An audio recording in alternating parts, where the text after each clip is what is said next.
I'm not gonna lie, man. I don't even know how to start this review. There was so much in this episode to talk about. A lot of things that I expected and a lot of things that I didn't. So, man, let's get right to it.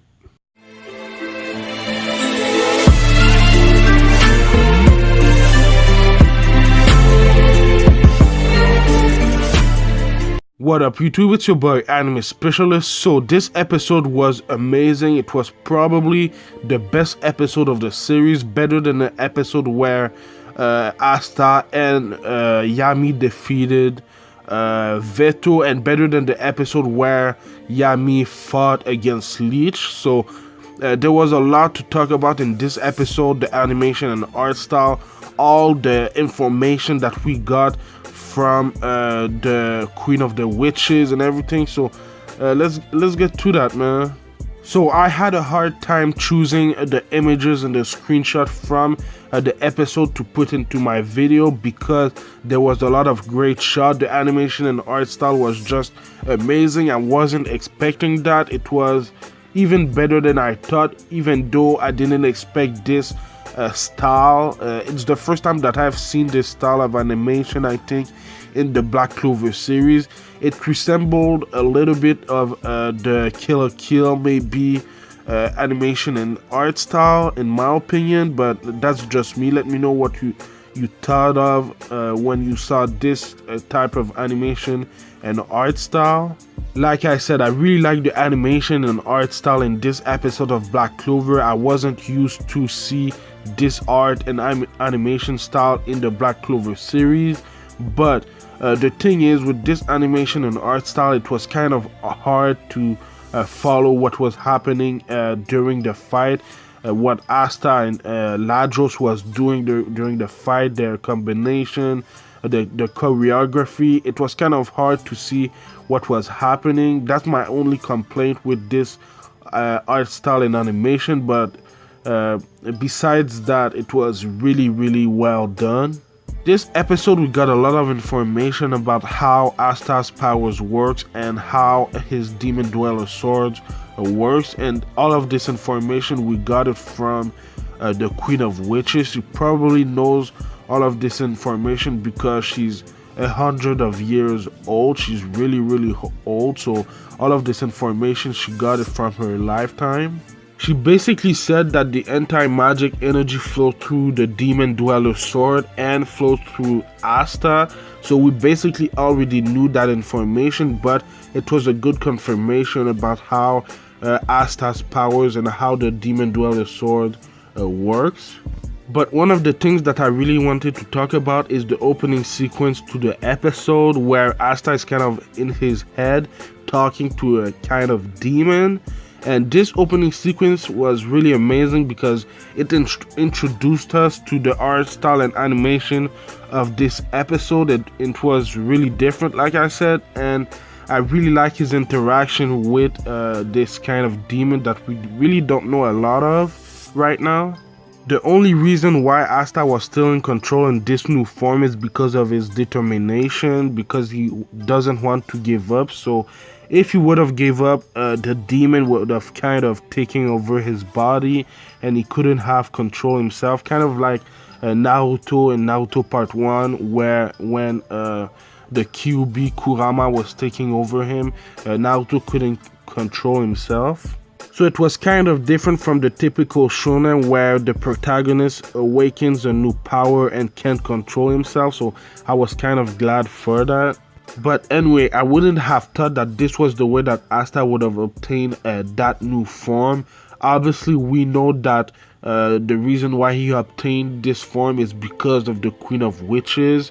At the beginning of the arc, when she healed Asta because of her blood magic running through Asta's veins, she can basically control his blood flow, and because of that, she basically I don't know how to really say it, but she basically removed all the limits that Asta had on his kind of demon power so that he could use it in his advantage. One of the things that the Queen of Witches kept talking about in this episode was Asta being a descendant of we don't know who. We don't know who the hell she's talking about. I guess we'll know in the future of the series, but Asta is a descendant from something, maybe a demon race or something like that. We don't know yet, but this was pretty interesting because she was saying a lot of things about him. She seemed to know a lot about him and the demon dweller sword and everything. And it seems like the anti-magic energy is kind of what the demon is and not a being in itself. So this is pretty interesting. Like I said, we'll probably know more in the future of the series. So there's a lot of interesting things to know, man. I'm pretty hyped. Another thing that the Queen of Witches said about Asta is that he was basically defective, so a mutation kept mana from dwelling inside him. So he wasn't supposed to be like that, man. He was supposed to be able to use mana or magic, whatever you wanted to call it. So this is it's crazy, man. This mutation kept him from using mana or magic. She also said that he was not special, but at the same time he is. Because of that mutation, he can use the Demon Dweller Sword, because the mutation made his body not have mana or magic. So because of that, he can actually hold a Demon Dweller Sword, an anti-magic sword. I don't know how you want to call it, but he's special because of that. So that's crazy. So like I said, the fight was amazing, and the way that Asta ended the fight was even more amazing with a new attack called Black Meteorite, and that's how he beat Ladros. And this part in the episode is where Ladros kind of redeems himself. We know that because of the diamonds on his chest and his head, that's why he was acting kind of crazy. We know that the Diamond Kingdom, they do experiment on their soldiers to make them stronger, and that's make them basically crazier too. So that's why he was kind of like that. So now he's kind of becoming himself again. So that was kind of a cool moment for Ladros. I'm wondering what will happen to him. Will he go to prison or something like that, or will he be able to redeem himself for what he's done in his life and everything, like Mars is doing right now? He's redeeming himself and becoming a better person. So we'll have to see in the future of the series. One of the things that Asta said is that he wanted to master his new power, and I'm all for it, man. I hope that he masters his new power, and I hope that we can see his demon form more in the series, because it was awesome, man.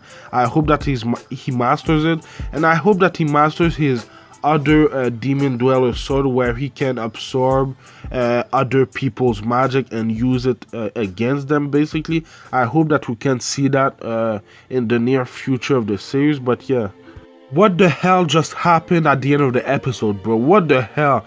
I knew that the Queen of Witches was evil, but I didn't know that she was like that, man. She kind of crucified the Black Bulls plus Fana, Fenzo, and Mars just like that, bro. I don't know why she did it. I don't know why she wants them dead, but yeah, we know that she can use blood creation magic, and this spell is called, I think, Fresh Blood Execution Ground. So it's in its name, man. She's trying to kill them, and they're kind of crucified. So this is crazy. I wasn't really expecting that. I didn't know that she would do it like that, but it's crazy. We all know, like I said, that she used blood creation magic, but she can't actually control blood. So that's why she's able to control Asta. That's why he's suffering like that. It's because when she healed Asta, she was able to put some of her blood, I think, in him, and that's why she can control Asta.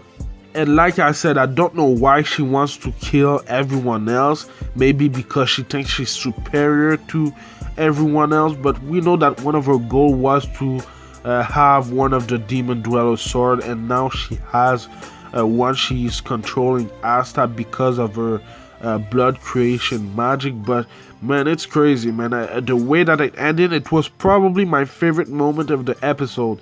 I know that the fight was amazing, but the end of the episode and the way that it ended was just amazing. The Queen of Witches, I knew she was going to be basically the villain of this arc, but it's going on another level. It's probably the biggest plot twist in the Black Clover anime series to date. I can't think of anything else right now, so it's crazy, man, that she's able to control Asta in his demon form. I really didn't know that that would happen, and I'm happy that I didn't read the manga, because I wouldn't have been surprised, you know. So it's crazy that this is happening. And right now, at the end of the episode, she asked Asta to kill his friend, his nakama. So it's crazy. I really want to know what's gonna happen in next week's episode. I want to know how he'll be able to take his body back from the Queen of Witches, and even when he takes his body back, how does he expel the blood and magic from his body, you know. So we'll have to see. I have a lot of questions and not a lot of answers right now, so I'm hyped, man. I have a question for the manga readers, and it's if the anime executed this episode well in contrast to the manga, because I know that often the manga does it better, but I really want to know if the anime did the manga justice and everything. So let me know that in the comments down below. In next week's episode, it looks like we'll have some backstory for Vanessa, and I'm hype about that because I really wanted to know what happened to her when she was a kid and how she escaped her birdcage. We know that we saw Yami in the episode preview. It seems like he's the one that rescued Vanessa, so this will be interesting. One last thing that I want to talk about is Asta's demon form design. It looked really awesome. It looked really cool. It resembled a lot Meliodas' demon form in the 7 Deadly Sins, but I think it was really well made. It seems like Asta has a horn, and maybe it represents the Black Bulls or something like that. I really don't know, but I really like the design. I hope that we see this form more in the future of the series. But yeah, man, this episode was just amazing. It was a masterpiece in my opinion.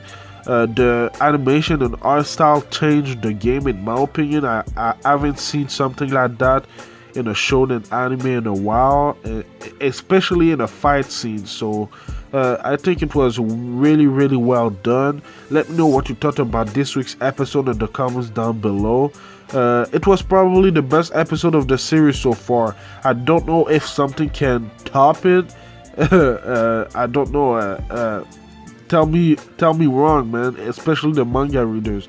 Tell me if there's something bigger than this in the series. So yeah, man, let me know if I forgot to talk about some pretty interesting thing in this episode. Maybe I'm gonna do another video about this episode this week, so stay tuned for that. But like always, I do Black Clover reviews every Tuesday, so subscribe for that. It will help my channel to grow a lot.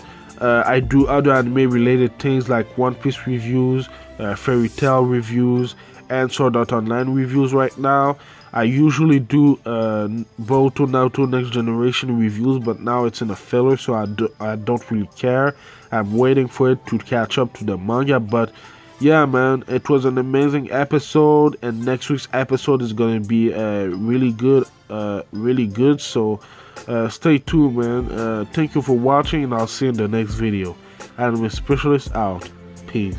My bad, one last thing. This review was hard as hell to do, man. It took me hours to complete it, and I think uploading it is gonna take a while. So yeah, man, like I said, I really like doing it. It was the hardest review that I've done so far. So yeah, man, like I said, thank you for watching, and I'll see you in the next video. Anime Specialist out. Peace.